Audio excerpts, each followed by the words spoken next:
Jama'a barkamu da watan dawowa.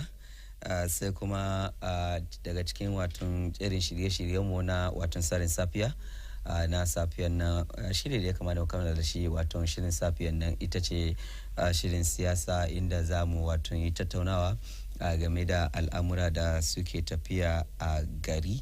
Yanzu haka dai na da watan mai gidana watan first vice chair kenan na Okwankwe Central na Alhaji Haruna Rafiq ko Alhaji Rafiq Haruna. Alhaji, salamu alaikum. Shekaran jiya na ga kana manya-manyan larabci wurin maulidin. Na kana ta manya-manyan larabci kuma sai ka sa alkabba kato kana can wurin sha'annan ana ta maulidi. Yes. Allah ya sa mu dace. Ya lamarin kasa. To, alhamdulillah farko dai na son gaida masu sauraron mu duka masu duban Baina TV, especially yan constituency na Alhaji Sa'id Adam Bila, asan ina kokari kwarai kullu yana duba mu, haka kuma da Alhaji Halidu kuma mu duka namu ne mun je support ne kuma kai duka from work na a zo wurin clean up tanya da kyau kuma during some few incidents da it take place really be choba because sometimes code whatever it is muna politics ma ya kamata mu duba darajar martaban shi chief imam nan mu bar komai because ba mu ya mu doki ya ake kiran shi maulidi na mu zama da shi politics now yanzu ya zo ya zama kaman ya zama challenge between NPP and NDC and I think it's very unfortunate. A few months to elections next year inshallah, so na soro na ba next year sosai. Yeah, wan kan lura ka gan kaman even at a point vice president da ya kamata ya zo kan program na amma bai zo ba. Reason da aka bayar ne wadannan was not good, yana can northern region yana campaign she kamar da after ranar na bai antum program after the dare nan da ya taso she wadannan bai ya allow ba, but by and large ni da kai na ni ya min dadi kaman bai zo wurin ba because yanda na observe yanda abubuwa tafiya wurin nan gaskiya yanda ya zo wurin it would have been a bit chaotic amma by and large it was a successful program. Mun gode ma Allah kaman there was no any direct fiscal abinga engagements da juna, but going forward ya kamata mu duba mu ba wannan office of national chief imam nan respect ne kamata a doki a bashi because at the end of the day shine namu ba mai mu ce kamar chief imam na yan NDC ko na yan MPP ne. At the end of the day yana da halaka da political parties nan duka and kuma shi baban kowa ne, so saboda respect da muke da shi for him na ya kamata mutumin su ba man like ba supporting shi ma ba ka gan wannan abu amma ya zama nan musulmai and that keeps on sending a warning picture kamar mu musulmai nan this is yanda muke ke ga, and I think it is bad press for us, it is not good. Ya kamata mu sake kana dai ce kamar mu dai kullum aka ce zongo dai mu muna da a certain way of no I think it's not too good. Ko da zongo na mai muna da MPP muna da NDC ciki amma picture ne je out na yana affect mu duka, not only NDC not only MPP, and so mu duka now we need to be interested kaman zuwa going forward nan kar wadana ba bai ita gudana cikin gwane mu especially cikin zongo. That was actually topic third topic or last topic in the that we discussed batun maulidin because ka gani na ji maganan da shi Professor Makari na Nigeria yayi. I don't know if shi ma ya observe Professor dai is somebody da yake dole in ka zama ɗalibin ilimi dole ka follow somebody like Professor Makari, shi limamin Abuja. Yayi magana yana kamar nan an zo ibada ne, so kamun maida filin maulidi politics, but before then na ga abin gan pink na is it in with regards to the breast cancer awareness? Yes. Kasan breast cancer awareness is important. The whole of this month na dedicating shi for wannan abu ne inda yake damu yana cutar ne inda yake damu matan mu, especially even though maza ma na samu breast cancer, but with regards to mazan nan it's a bit minimal amma matan nan, so an declare month ga kama doki ayi create awareness ana gwagwada an kaje ana screening at various health centers wadansu ma free ake yi because ngaka ya kai and we put most of these things so that create awareness. Kamar da ka gan kata what is it ngaka ga shay a try na, so matan nan especially the brooch ne kawai kana bo life da shi. It's for breast cancer. So gaskiya I would advise kama mata mu duka they should try as much as possible sooner periodically sooner screening because breast cancer is not a good thing. Ngaka yaka detecting shi early ana ya na exactly that shi. Ye degenerate number ka gane shi da sauri shi zai zo aka ga an yanka na wani and all those things which is not too good. At the end of the day ko da an yanka ma ba ka take time ba mun da san kama Allah ke komi dai amma sometimes mutu amma sometimes the agony the pain da zaka je through before ma rana ya kai nan that is what kamata mu duba mu ya mu prevent and so muna sashi for the whole of this month ka gan kama muna sawanga especially working with a health facility we have so much interest in this.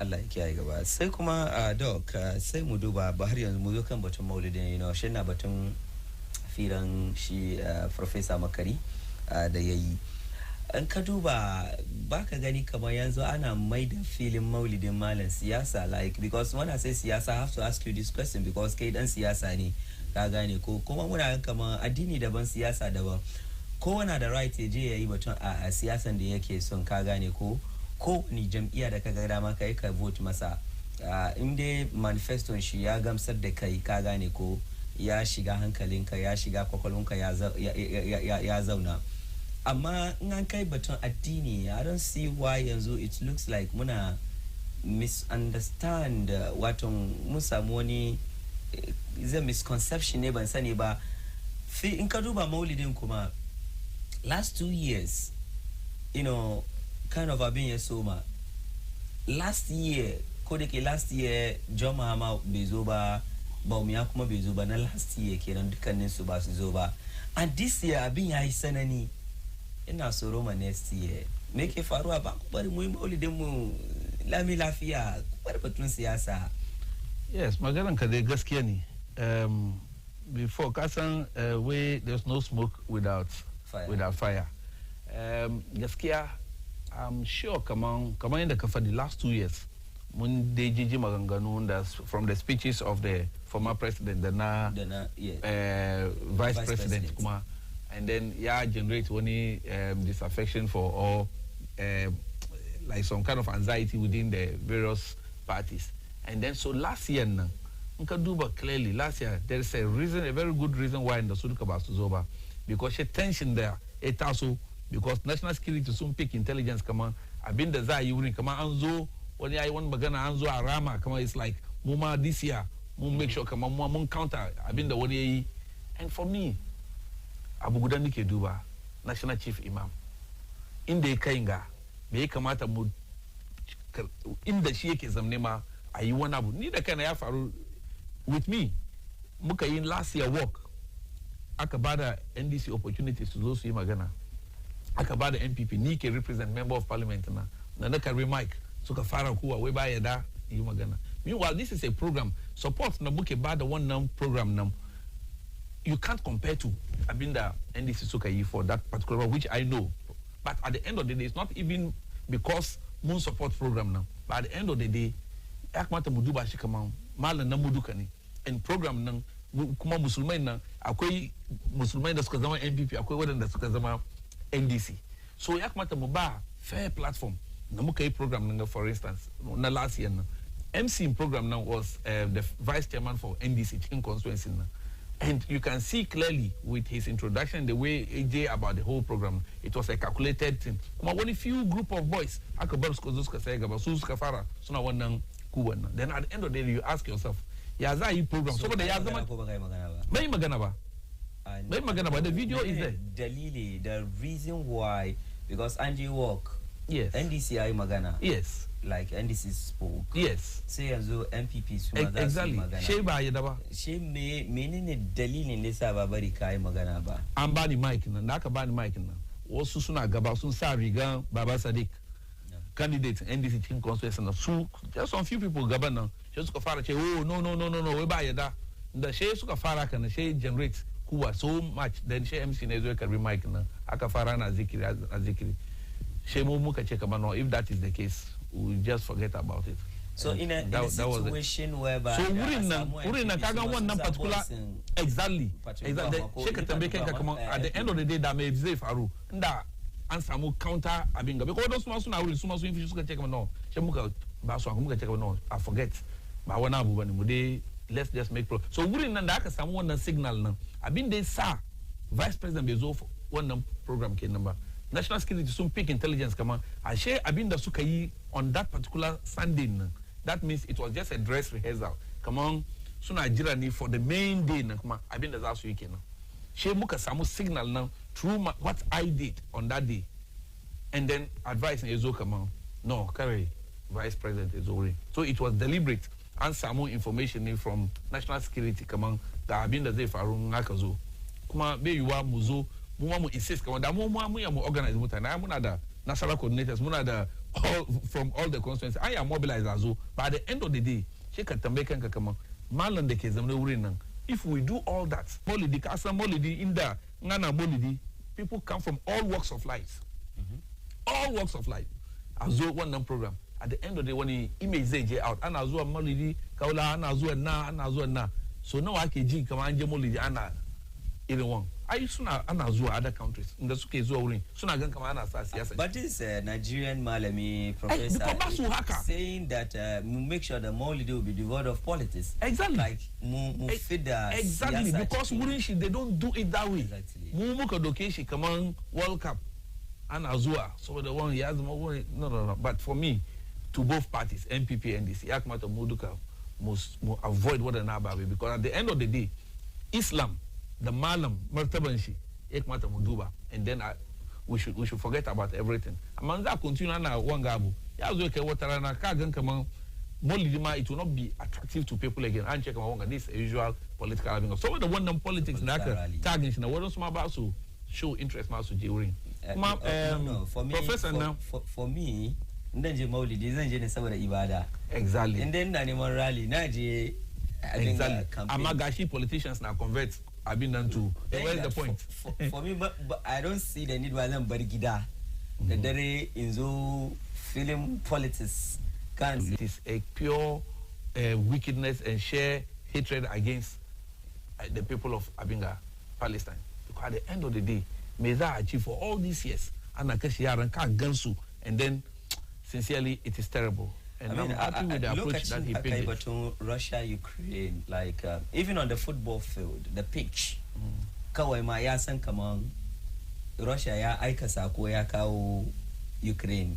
You understand? Kowa the whole world like ana tausaya ma Ukraine. Kagane ko it was. But do we see that in this case? Oh no, but every year ana Ramadana a kashe su ana cikin masallaci a bomb. Exactly. Ayi a kashe yara. Exactly. I mean yesterday jiya akwai wata friend na guda yar kumashi ne but yanzu ba ta gana. I think she's in one of the European countries and nagantai posting. You know, she had this Palestinian friend, friend into Palestinian. Okay. Wacin da ishi ne faru ba ta sinta gamu da yarinyar nan. So coincidentally suka gamu. And you know, I read the whole thing she posted yesterday. Wallahi she ni da nake kaman third party man da ake koro mun, not from the main source. Original, yes. Wani ke koro mun. I mean, wallahi kaman zu da hawaye. Hakan. When she take magana wai abuyanta da yake wai anytime ta zama tana tunani irin ababe yaran ta kanta wai baka zama second ba bomb like har kakanta ya mutu from heart attack.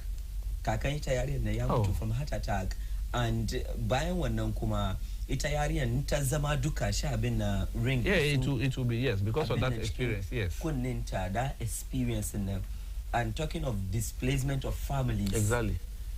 Look, na ga wani video ne na ga wani baba ina rike da danshi yaro karami jariri and tun ya mutu so and dressing shi ma an prepare body now for burial baban ya doke na duba yaro.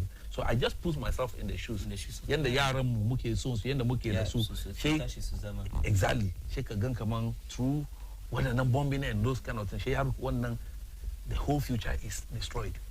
You can imagine the kind of pain the mother and the father will go through as to whether the mother is even alive, that's also another story. Because you can't tell.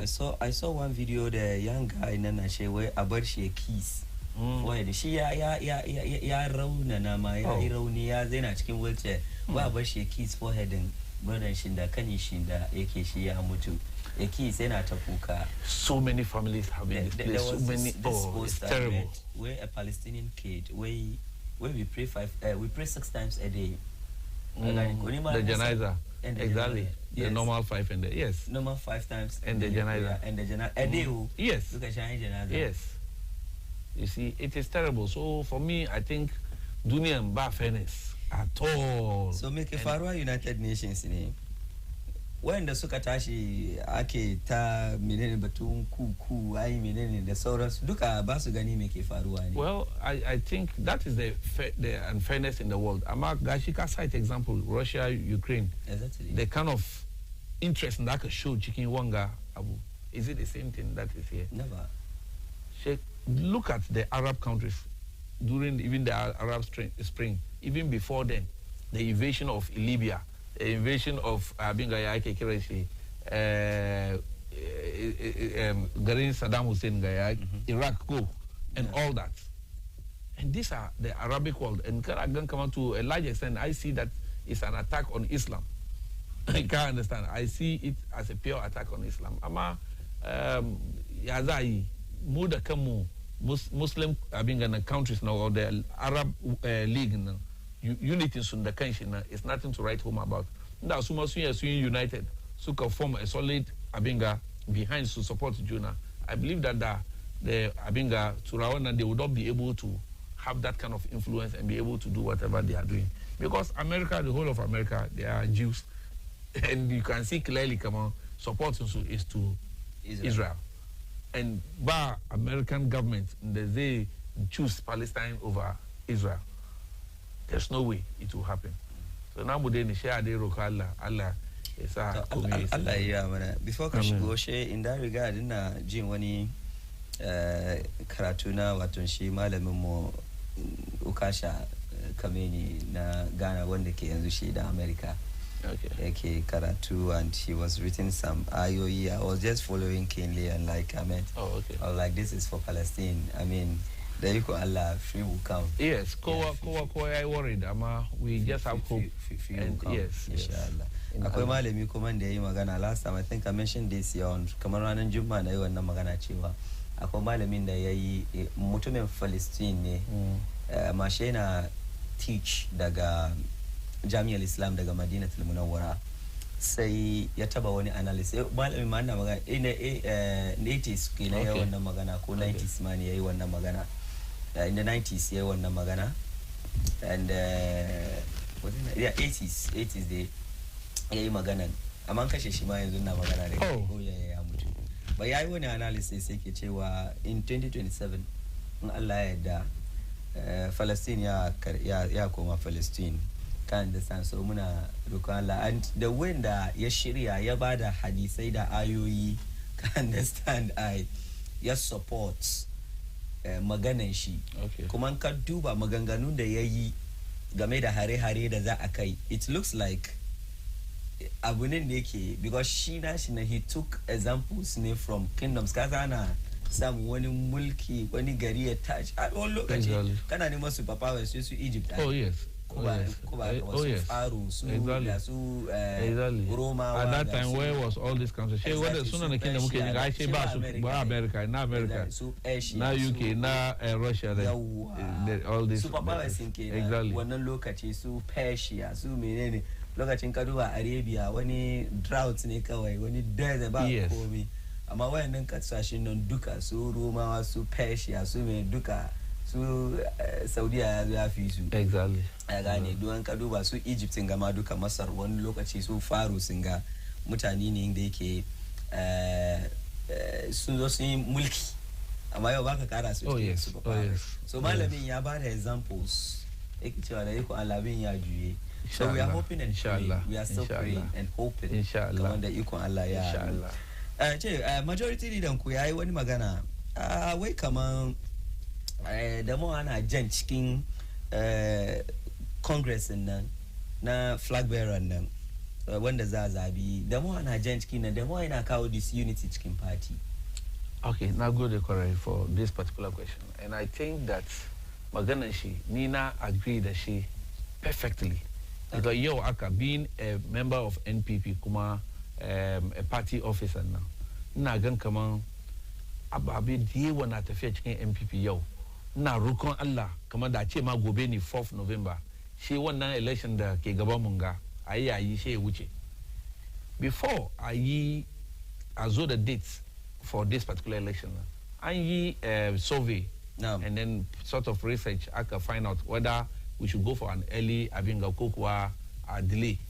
Can understand? So unpick information or advices from other people, all stakeholders, including party people. She aka resolve kaman yanda ekmata aishkena. Sometimes that is the problem with abinga democracy.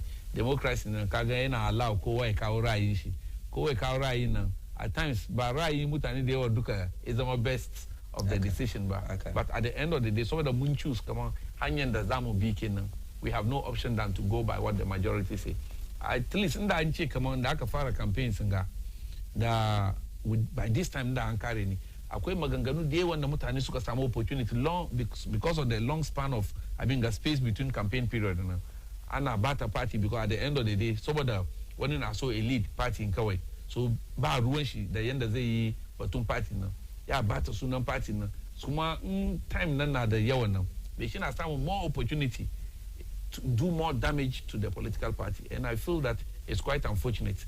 Kuma, and that one also showing as well the positive aspect of it because here are the 16 regions in the country.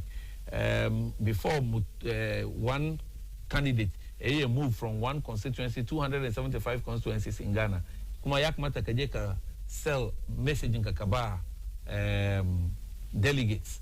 So for how long? Like I'm sure Kamasun consider what an Ababeduka because you have to be able to reach to the hinterland, the northern region, upper east, upper west, Volta, like 16 regions. And we have 275 constituencies. And most of the candidates in Kaman, His Excellency Dr. Alhaji Mahmoud Baumia, for instance, in a meet one-on-one, every constituency, Duka in a meet, Begama, Su NIE. Then at the end of the Sheikh of Duba, Ngai short, Kuma, may you are ya J, ya. You want to rounds look at a cell message in Shiba. So, you know the positive side and negative side. But the most important thing is that when the muke chicken politics and the muke in yakmata mugani kama for instance ni MPP ni muna chicken MPP muna aikin MPP. She kai kaman saboda kai kana so wani position. So ka bata partinka ko ka bari a look at sikon wadanda suke gaban nan kaman His Excellency Dr. Mahmoud Baumia da Nanado suke ke gaba. So one abu be je yanda e kamata ba she ke ka je ka capitalize on that. Don't forget come on fourth na ya wuce maka carry fourth the next election is going to be between MPP and NDC ba batun wani Baumia ba batun wani Kennedy ba batun political parties dey exactly yes. Because that day the next election ni with the ake kiran shi I mean the work in the MPP square suka against NDC. It's no longer going to be about Wani Kennedy, Wani Baumia, Wani the Sauran the Chicken. That is not it. So whatever we have to have it at the back of our mind that we are preparing and then we are also either arming our opponents to use our own words against us. And so most of us look at the problem the Maganganu, she honorable Kennedy Japan. Because party in the KKK, party and fani party na kema ka support party na. Amman ka zo ka meet mutane, kana ga ma mutane abin da kai kai ma party. Amma abin da party yayi maka baka batun shi. Yau muna magana. Exactly, yau muna magana ga shi member of parliament ne kan ticket MPP. Da ce kaman ba MPP ba, na yi sure kaman da ya je ya contest as independent, ma mai wada bai win ba. MPP nan it supports you because it has a broader outlook. There are people who contested independence. Oh, Suna win. Exactly. But for him, consistently, it is the MPP that brought him in the limelight. You so get it. Until that happens. Exactly. For now. Exactly. Kuma ke Shinang, Yazama board chairman for Ghana Gas. Okay. So Martin Shitazma, board chairperson for Ghana Maritime Authority. What the positions in Gaduka? I would young party ni. How many of us have been given what the juicy positions. I'm back at one privilege, I'm back at one opportunities. Kuma ke businessman ni, aka ce batun contracts da su ababe, ana baka. Ce ka samu waɗanga duka, kai ma ka taimaka party na in one way or the other. Ce ka ce kaman abin da ke gudana cikin gari, inda wani abu bai je da kyau, ce ka ce kaman you are not part of the system. Ama Dr. Bawumia is part of the system. Forgetting that you hold a position in this government. Even in parliament, you also serve on a very, very important committees. So ba abu haka. So the Kagan Kaman, you don't have an upper hand of winning. Yours is to destroy. Is to destroy the party. At the end of the day, muka destroy party nga muka kari. Where will you call your home? Maganganu mu yak mata muduba da kyau. Kana gan kaman Dr. Mahmoud Bawumia consistently ana zagin shi kana ji maganganun da Kennedy ke yi. Amma so nawa ka ji Dr. Mahmoud Bawumia ya respond. That is not his nature. Kullum mun da muke supporting shi yana ga muna wai kowa ya gane yanda zai yi magana, because at the end of the day this is just an internal contest. An kare, in aka kare, we have to come together. Ni shi ya win, ya need other people not to join. Usuma suka win, shi ma ya kamata shi da supporters su ma su support. Haka babba ke magana. And saboda shi ne ka duba candidates da suke cikin election ga duka. Clearly so far MPP ya gwada direction after super delegates conference na kaman Dr. Mahmoud Bawumia kowa ke so. And then clearly you can see from the grassroots mun da muke constituencies mun ga abin da ke gudana, and ba wanda party mun nan ina reward loyalty, the hard work. Dr. Mahmoud Bawumia kuma ni ezo as vice president a proof kaman he's hard working. No. Kuma he's a very loyal person, whether good or bad, and I stand with the political party, and that is the kind of presidential material da muke so mu je da shi. Kuma secondly mun san kaman NDC suna maganganu da yawa, ba randa MPP za su yasu bari musulmi a lead party nan, ba su yadda ma northerner a lead, balle ma za a ce kaman musulmi. And for the first time Dr. Mahmoud Bawumia da campaign shi ya prove komi clear kaman abinda ba su so NDC ba su so a yi cikin MPP na shi zai zo. And that's the more reason why ana so I seize every opportunity a doke attack baban. Yau ba Dr. Mahmoud Bawumia ne president ba, amma abinda ke tafiya garin ga duka ana za a yi magana na an ce Dr. Mahmoud Bawumia. Shi ka tambaye kanka why Dr. Mahmoud Bawumia? But ya fito yayi maganganu game da party na, like ya fito yayi maganganu, shi yasa maganganu shine ake dukan maganganu da Dr. Mahmoud Bawumia yi duka. For instance, za mu election, kowane party ya kamata yana da manifesto. Manifesto da aka yi nan committee suka zama suka yi committee kaman gabin da muke so mu yi. Muna so mu yi free SHS, muna so mu yi one village one dam, one district one factory, muna so mu yi haka waɗanda ababai duka an sa cikin manifesto ne. So da aka sa cikin manifesto aka kare za a je campaign, ai abin da aka sa cikin manifesto shi ya kamata mu je mu propagate. So maganganun da Dr. Bawumia yi duka maganganu ne da yake cikin manifesto MPP. So batun su arresting cedi da dollar da arresting dollar da ke shafi a ba IGP da makamanci, they are not things that are in the manifesto. This, we had economic policies in the manifesto. And people are also saying that he's part of the economic management team. No problem, no doubt about that. Hal gobe ina cikin wannan committee. Yes. Kuma nda ba shi cikin wannan committee da ba matsayin mu ke gaba. Because duniya duka an samu matsala from 2019. Ba taba ganin irin haka ba cikin duniya. Aka zo COVID ezo. The COVID ezo she mu tambaye kanmu. She ya Ghana economy ke perform before 2019. She aja check the data, the statistics before 2019. She ya what was the performance of the economy? Yau kara da kukan da ake yin kaman gari yayi karfin ga duka. But as before 2019 it was not like that. At that time MPP na boast with figures and everything. But everything changed after COVID. For the first time, teachers sun zama gida close to 1 year ana biyan su amma ba su aiki.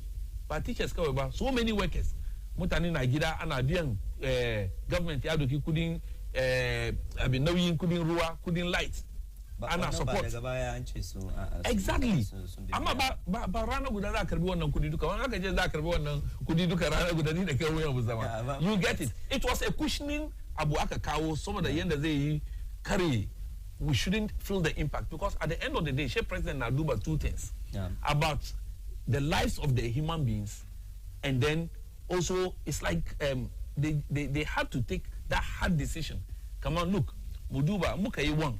The country's economy will have a problem. You are a media person. You've been hearing that we can bring the economy back, but we cannot bring people back to life. You get it. And for me, that is a good mark of every leader. Because at the end of the day, you and I have to be alive to enjoy life. And to have hope. Where is the hope again? So he had a choice to choose between the economy and risking the life of the economy. Yes, economy. And we chose to save the lives of the people. And today, IMF it's not a good place for the government. We call them nuisance taxes. A lot of people are saying that Kuna capitalize on tax COVID-19 too much. That but Kuna capitalize on the whole world. Globally, the whole world is the whole world is suffering a recession. Yo, I can kaje Italy. Check at America. Munji mutanishi can Japan ma, for instance, and they can maganganushi. Where I've been, they can say $12 in America. Yaji $21. $12 yes. in America. Yes, yaji $21. I've been there, can say $12. Yaji $20. So for instance, K businessman, in the Zaka can say, you know, mostly most of our products in Ghana here, Muna importers. Ghana is not an island. We interdepend. Even though government they make strides to put in place factories and other things, so that most of the things we will produce through the 1D 1F Abinga project. And planting for food and job, they are supporting in their own way. But still, we cannot be self-sufficient without depending on other countries. So we do importation. I mean the Zakaka imports freights komiyaje visa. So for instance, Kajika say lorry, price of lorry maybe it was $2,000 US. She kaje yo lorry in the I can say the $2,000, yaje $5,000. Freights in the Zaka biaka so the lorry na ya increase about twice or thrice. Nkazo as a businessman, will you go and sell it at a lower rate? How many cars na muke produce Ghana? Yo, kaje kagan kamon kudi lorry is adako. But how many cars do we produce in Ghana here? But what is preventing us from producing cars in this country? Good. It starts from somewhere. Yo, for the first time, Ghana has about 3 assembly plants in the Muke. But Alaji, assembly plants and then manufacturing of local cars, these are two different things. Is technology in the Muke as a country. In the Muke as a country, we can manufacture vehicle and car assemble vehicle. These are two different things. Yes, it's difficult for me to say that today clearly but it's a long-term project. Back on. But that is where I think Mahama comes in when you say long-term project. In the Chekama, free education is progressive. Can understand? I said no, free education is free education now. Muna botun technology. May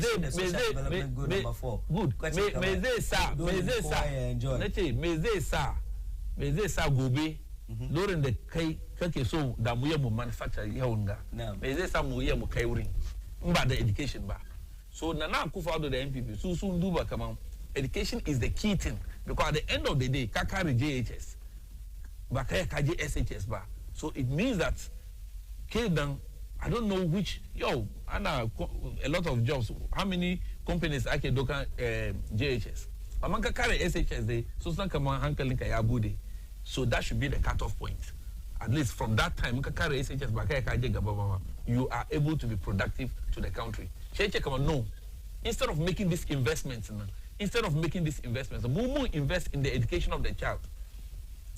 At the time the Jomama before the NDC, before Skafta Chikimulki, she won IMF, she won IMF. She time she COVID.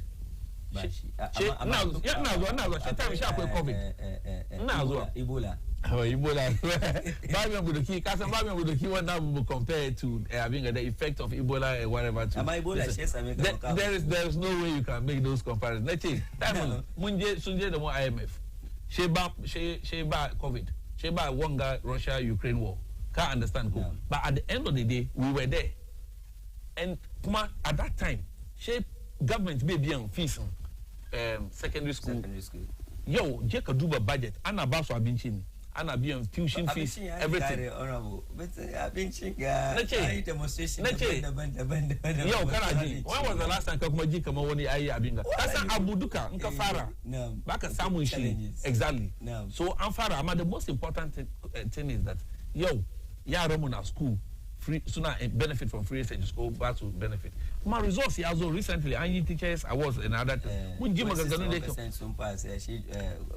which is far better than the previous ones and that I can check government now manipulate system. No. Manipulate. No. We manipulate. You see, the truth is that I'm put the necessary things in place. Sooner I expect come on so way infrastructure and all those kind of things. Kagamba lele kaje na sabon school wonu riba for instance. But some school in the kaje but new school the ni na je Tamale Secondary. Tamale Secondary is an old school. They can no ko yasan abinga good. So akaje woni yau Tamasco. But school your mama kenan ba. She be je Tamasco. She was Dr. Mahmoud ba me je Tamasco. She Ganasco Kasan Tamasco na she special school. Ganasco. So ba me je Tamasco. So so she suke je so. Anyways. So I think basically when government can make more investments in the future of the country. Yeah, ranka, because yeah, schools one level. Kasan come on, by the time that get retirement, they will not be a burden on you again. But if you are not able to do that, then someday retirement still be in fees. Manage that also survive. So education is the bedrock of every nation. Technology without education we can't get there. Because a lot of people in the Sukeda, one night they ended up in streets. So the buyer beer fees also. Ama yo some government they do ki one na we do ka. We call the yaro secondary school na beer fees. At the time in your mama, they beer. Ama shemuna muna gajia. That say fuel. She can make come. Me my sa NDC aka vote so out of power. One term president. Dum so na nan shemuna dum so ni. Na zo. She ba dum so ka but the incompetence na she the gas akan za ja say gas shemuna queue. Ni na tu na ni several occasions muna bi gas she ka tambaye ka call ni ka tambaye more gas before ka je yau ka taba tashi ka gan kaman an ce kaman no gas ba gas cikin Ghana ko kuwa petrol ma mu je za mu sai ma muna kiudi because of economic mismanagement NDC yau ko da petrol na da tsada amma inda ka tashi ko on time ka tashi ka je ka samu petrol ka sai ka samu gas ka sai ka understand ko lights in ka kuma na on those days na program daga ZTV da Angel TV generators muna program aka sha kunna generator an kashe main one na sa kan generator because the generator became more reliable than the main power source because an ya fara program na she lights age off. This is how we're running and I'm telling you your company would have suffered so much because the amount you used to buy fuel to power those generators na she the case ya bari mutani dey was baraki and your mama we soon perform better in terms of economy your worker. The first and second quarter of this year, 2023, economy in Ghana grew about 3.2%. In 2016, Ghana were running around 0.8 or something growth. That's economy in the Akabaruna. So can you come away? I win in Akadomping one. Your mama the NDC. Say yo, so what is NDC? Exactly. There was nothing for the first time. For the first time, she had a unemployed youth association. Young Mutani ba Samuel Kiba to the extent that it was it was an MPP movement. So MPP movement. So what on the suke chicken and just not die. We suka tattara boys. NDC the propaganda. The number one. She suka cancel. Yeah, now so Kagani have been the expenses like government rates knowing the government. Your mama gari yai careful to the extent that it come teacher training allowance, nursing training allowance that could be for so many years. Whereby Abia kuma. So when the economy was suffering, she had to cancel. Yo, Mukazo to Abinga and cancel being substituted and not for cancelled. What? Aja can be loan. Ni na baka allowance. Allowance the loan, the same thing. Now back a loan. I loan my previous governments look at loan. Yo, for the first time, loan. Ndaka can be student loan. You don't need any guarantor. Those days, can I need about 3 guarantors in the Nikkei Polytechnic? Those days, I had to get guarantor to grant me to get a facility to pay my fees. Yo, you just need a Ghana card, and then you get your student loan to support yourself. For the first time, because of our digitalization agenda and everything, I am tracking answering the KKIK. The moment you get job, because of the digitalization, as soon as you are put on payroll, soon pick SNIT or whichever company, they will know that you are now working, and then you start paying your money. This is Abinda MPPA Ekao. those days kaya ka tashi zaka je bank ka cire kudi just little man you have to pick a car go to ATM ko ka je bank yau kaya ka zama nan through digitalization agenda that through Hickman Dr. Mahmoud Bawumia da ya kawo kai ka zama nan ka transfer kudi from accounts ga wani telcos mu muka biya wannan project na muka zo muka yi even mobile money interoperability ma aya transfer money from one account network. To one network to another network ka san kudin da shi NDC ke so su rike su yi wanga project na MPP suka zo mun zo mun reduce shi about more than 300% muka yi wanga project me kuma ake so you understand this digital addressing system drones for the first time wani na ciwo daga bunkurgu wani kauye wuri ana so jini drone zai doki jini doki je bayar for the first time became the talk of town lokacin ne kamar an yi tabarbarin kudi an yi wani kudi at the end of the day muna duban rain da yake fa ba halin yau na yi shock kamar da safin ga an tun deliver a lot of abinga blood adoki I save life ana but wai an abinga an inflate wannan harkar nan su suka fadi su zo su prove at the end of the day kaga you see kaga na yan duba kaka ga yanda court suit kaga ke da cewa aka dan ce kamar fadin ga suit ga dai na shi kamar ya je ya sata shi bai sai ba mind na kenan ka understand so at the end of the day Ghana we are governed by rule of law in ka gan kamar wani yayi abin da bai dace ba so da shi muke da courts so da shi muke da office of special prosecutor the government na Ado Dankwa Akufo-Addo yazo da suke da niyya deliberately suke so to fight corruption suka institute office of special prosecutor yau kagan Cecilia Dapa tana wurin ko ba haka ba ita ba government official bane amma the same office na muka zo muka establish she can investigate the gashi you get it and so bakaji magana OSP clear Cecilia Dapa's bank account because ka san fees aka di fees mata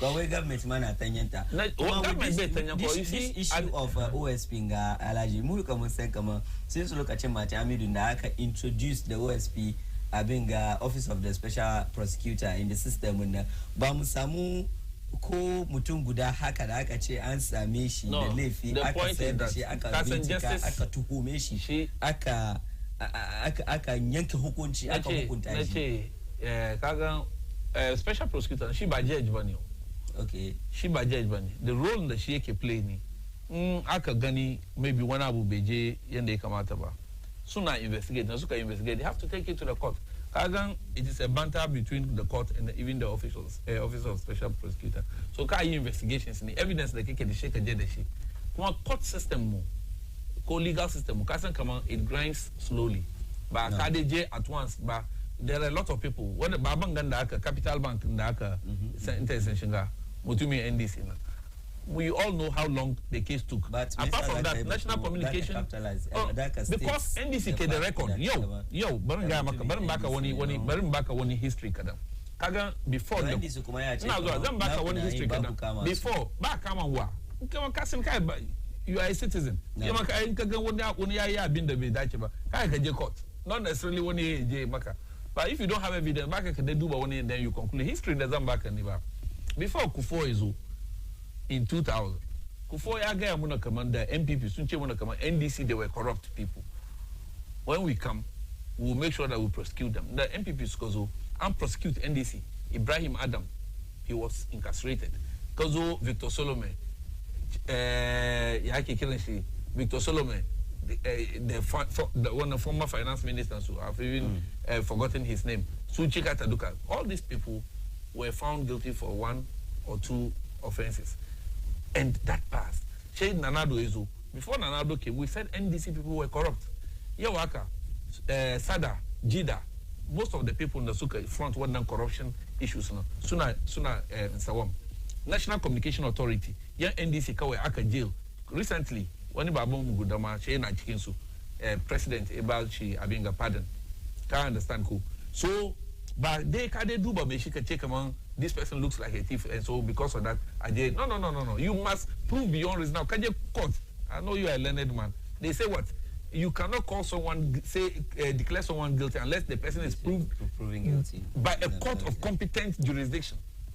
So the courts na so hankalika na maka kama wani ya sata kudi ko yayi wani the best place to go is to go to the court. All right. And finish. And MPP is committed to that and Nana Ado Dankwa Akufo-Addo is committed to that.